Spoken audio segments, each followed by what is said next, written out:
আসসালামু আলাইকুম। Welcome back to my channel.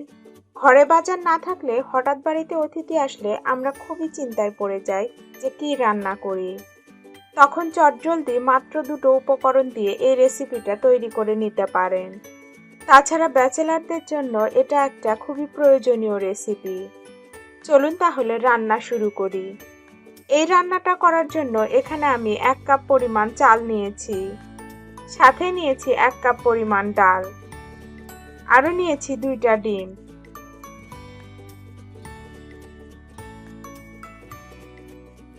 এবার চাল আর ডালটা মিশিয়ে দিয়ে পানি দিয়ে এভাবে ধুয়ে নিচ্ছি।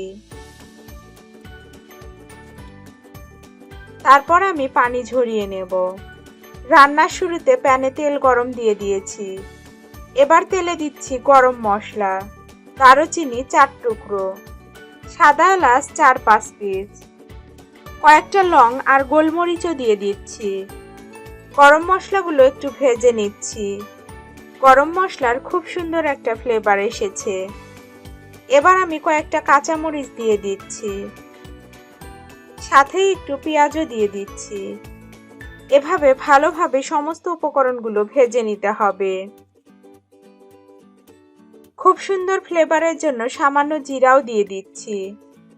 উপকরণগুলো ভালোভাবে ভেজে 2টা তেজপাতা দিয়ে দিচ্ছি।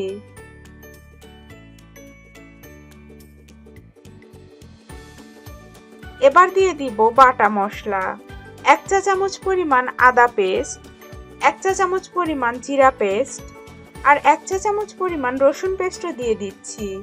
এভাবে সমস্ত উপকরণগুলো ভালোভাবে ভেজে নিতে হবে। এরকম যখন ভাজা ভাজা হয়ে আসবে তখন আমি পানি ঝরানো পোলাওয়ের চাল আর ডালটা দিয়ে দিচ্ছি। সমস্ত উপকরণগুলো এভাবে চাল আর ডালের সাথে মিশিয়ে দিচ্ছি। খুব ভালোভাবে চাল আর ডালটা সময় নিয়ে ভেজে নিতে হবে। রান্নার স্বাদ বাড়ানোর জন্য দিচ্ছি লবণ পরিমাণ মতো। চাল আর ডালটা ভাজা হয়ে গেলে এভাবে প্যানের এক পাশে রেখে দিচ্ছি। তারপর একটা ডিম ভেঙে এভাবে মিশিয়ে দিচ্ছি। একটা ডিম মেশানো হয়ে গেছে। এবার আমি পুনরায় আরেকটা ডিম ভেঙে মিশিয়ে দিচ্ছি।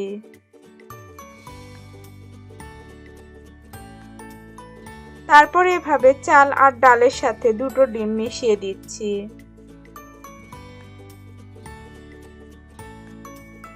দেখুন মেশানো হয়ে গেছে।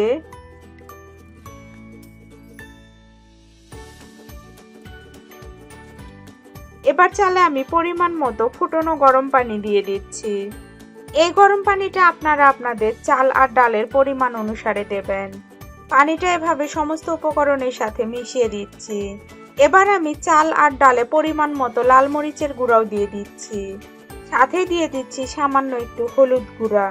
হলুদ আর মরিচের গুঁড়োটা ওইভাবে মিশিয়ে দিচ্ছি।